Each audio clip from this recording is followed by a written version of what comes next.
tell you one right now. First, this one is true. Many, many years ago, a little girl by the name of Lisa Scott went to her mother and she said, "How did the human race appear?" And her mother said, "Well, honey, God made Adam and Eve, and they had children. Their children grew up, they had children. Their children had children, and so on and so forth. And so all mankind was finally made." 2 days later, Lisa's running around the house. She saw old Bill. She said, "Dad, where did mankind first come from? Where did the human race appear from?" He said, "Well, honey, many, many, many years ago, there were monkeys and apes, and over the years, there was a transition, and eventually, we formed into humans." Well, Lisa was a little bit upset, very discouraged. She went back to her mother and she said, "Look, Mom, I'm all confused." She said, "You tell me that God made Adam and Eve, and they had children, and that was the beginning of the human race. And then I go to Dad, and he tells me that apes and monkeys were responsible." She said, "Lisa, there's no reason to be confused. I told you about my side of the family, he told you about his."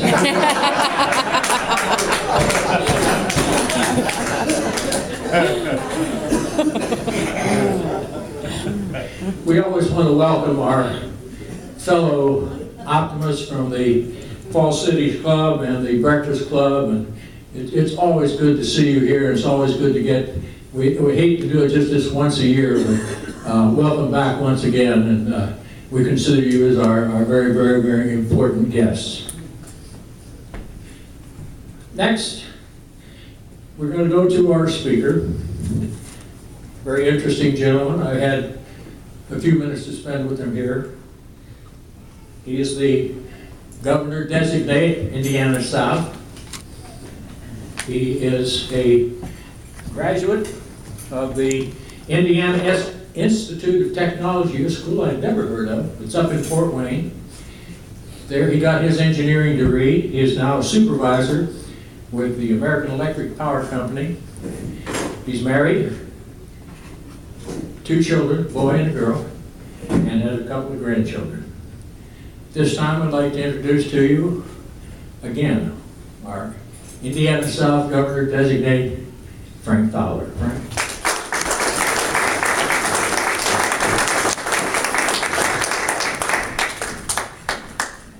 Good evening.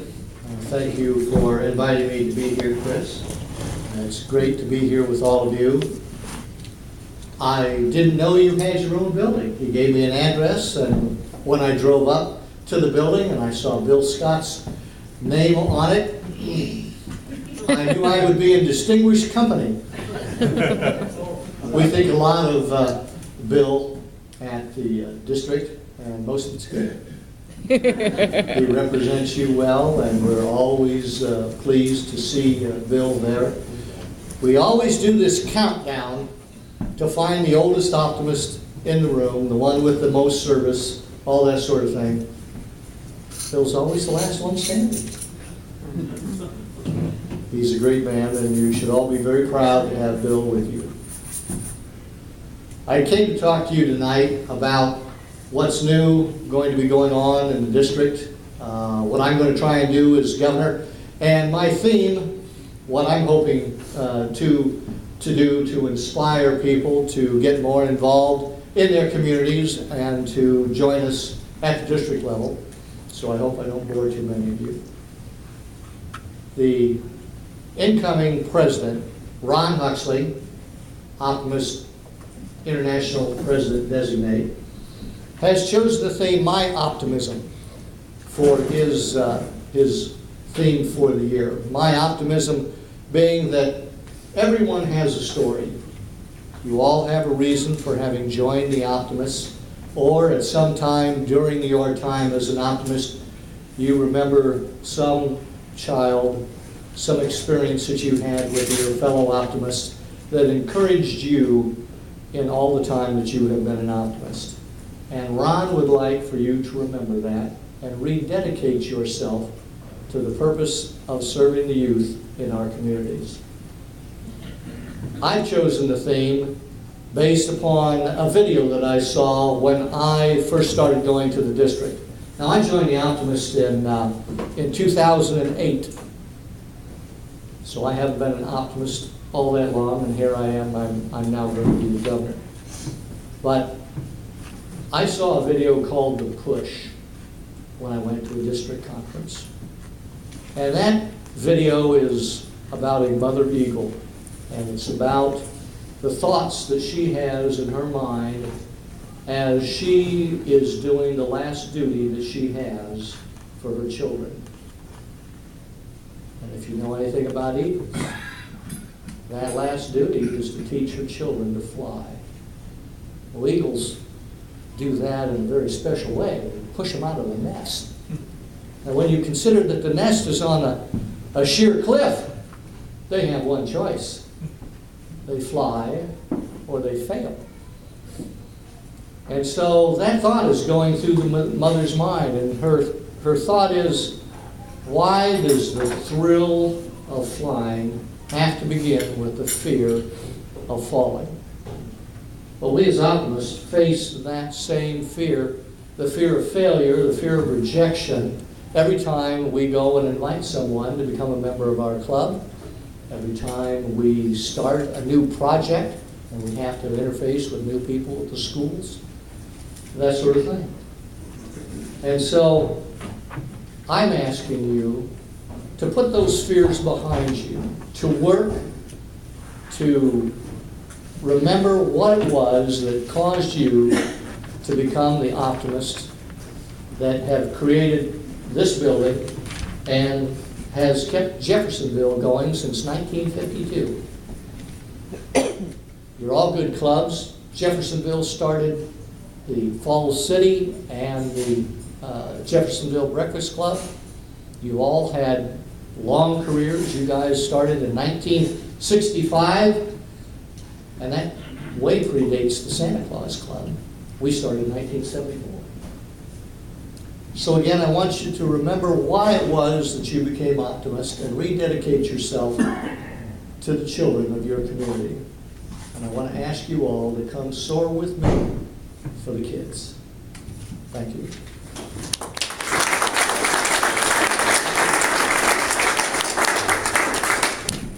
I knew this, I should have said something, but I was just handed a note to remind me that Ron Huxley cares so much for Bill Scott. That he belongs to this club, and you're his sponsor, is that right?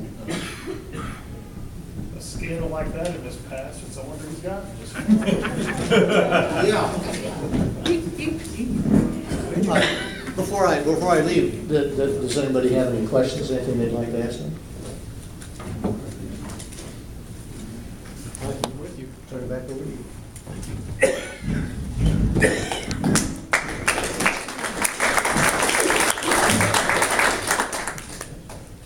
Okay, outgoing president for the Breakfast Club, Marty Scott, your turn to say a few words.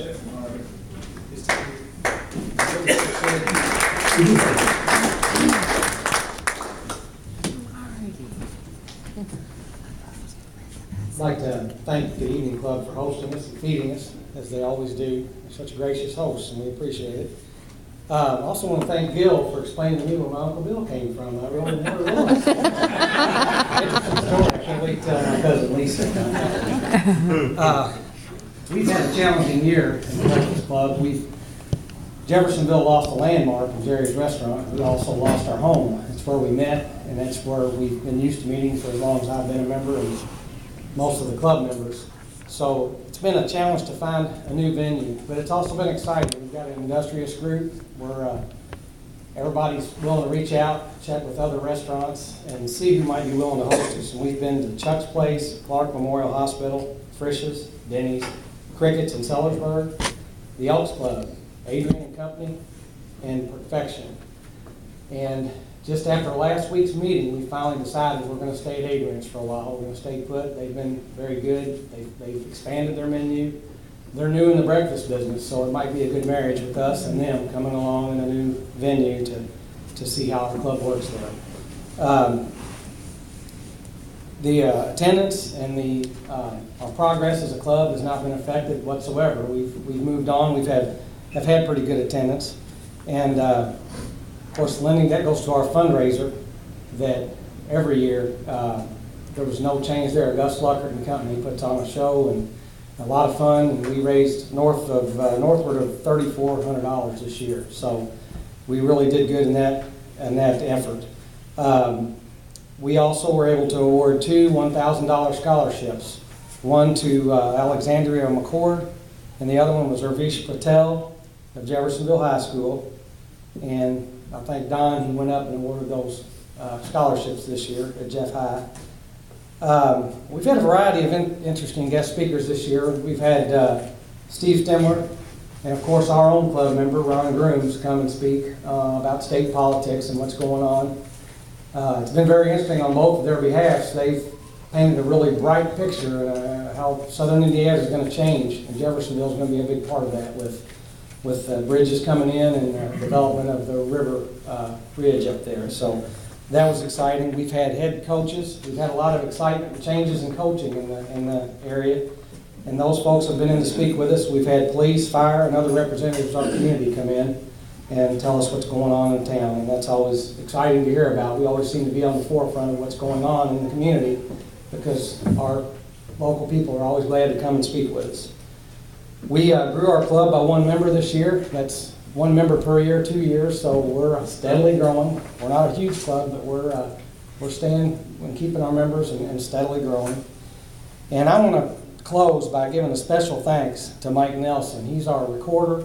He's our club announcer. He coordinates especially with these transitions from venue to venue. He's always there on the spot, letting us know where we're going to meet. Our speakers have to be informed where to be. He's putting out really good information for people to know where we're going to be and where we meet. And I really couldn't do anything. And I think hopefully Don, he'll be right there for you too. But I think Mike has been a very special optimist for us for many years, and especially this year with our changes.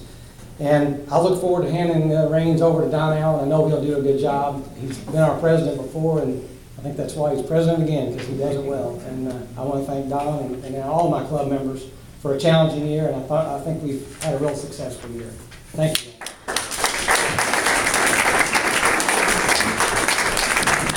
Thank you, Marty. Fall Cities Club, Kathy, who's going to speak to you?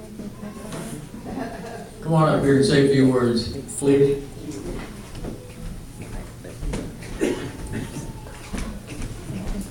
I don't think she needs any introduction. Kathy Williams.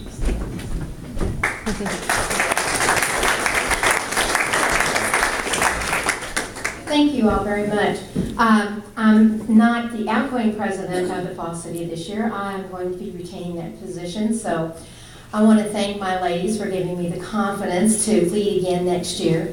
Our club has had a wonderful year. We've done a lot of different activities. I couldn't do it without them. We've had some really great programs, and I look forward to doing the same thing with them this year because they are go-getters, and I'm already twisting arms on trying to get them to do different fundraisers. But we've had a really good year. We're going to try and grow. We have a potential member sitting down there, and she's just turning red as a beet right now. But we're trying to twist her arm to get her to join, so we will be up another member. But as optimists, I personally want to thank all of you for what you all have done this year. My ladies with the Respect for Law Camp, Jeffersonville Evening and Breakfast for their help with the Respect for Law Camp. I can't forget that because this year you all really pulled together and helped the camp be successful again. So I did want to say that while I had the podium.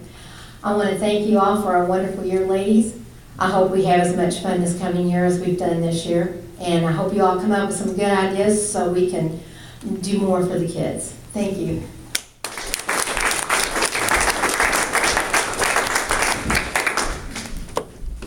Thank you, Kathy. And last but not least, here's Jerry Coakley.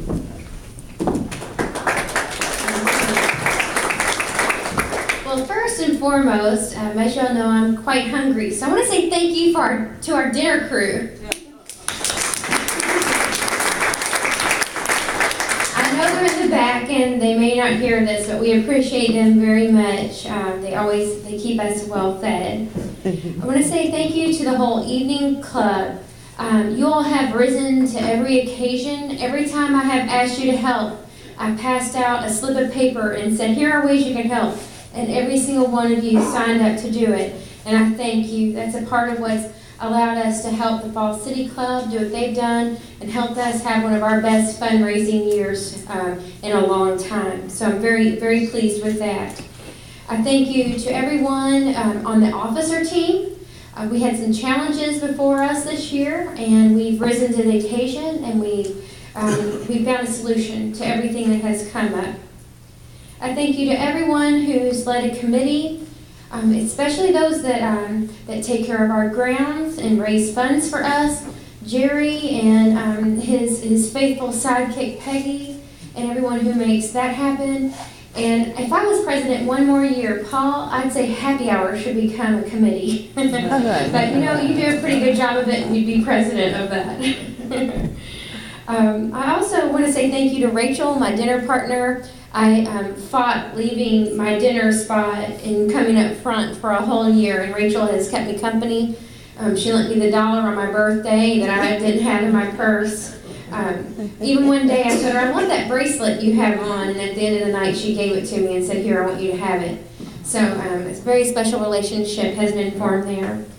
I really appreciate you, Gil. I even created a special spot on the committee for you this year, VP of Communications. You have kept everyone in the loop. We count on you after every meeting. You come that night and you type up the communications. If you miss anything or something else comes up, there's immediately another message that follows. You are excellent at that, and I couldn't appreciate you more for that. You're very welcome.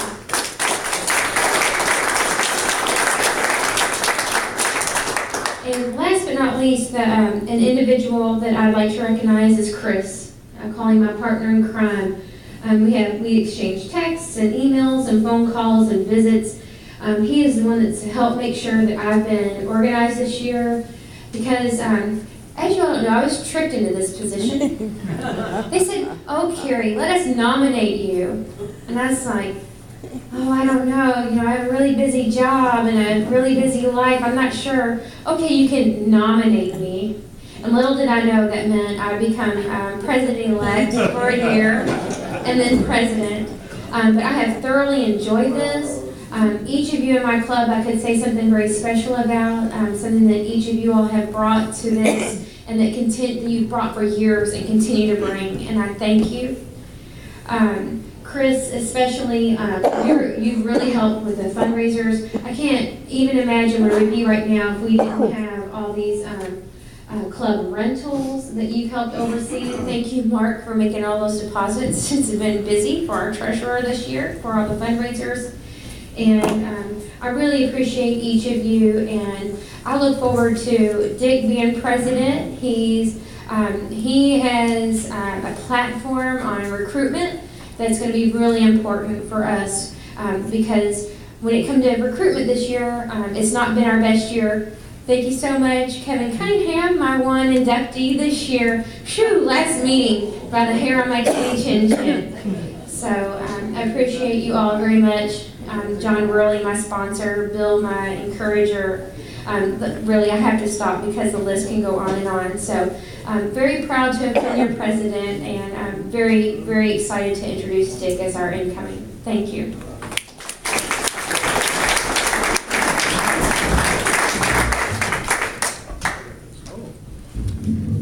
Before we let Carrie get away, I did want to step up. When you serve a year with this bunch, we're not going to send you out empty-handed. So at this time, we are going to present Carrie with her president's plaque. There is a gavel in here. We will have to ask that you not hit Bill Scott with it on the way out. But there you go. Nice job. You did a fantastic job.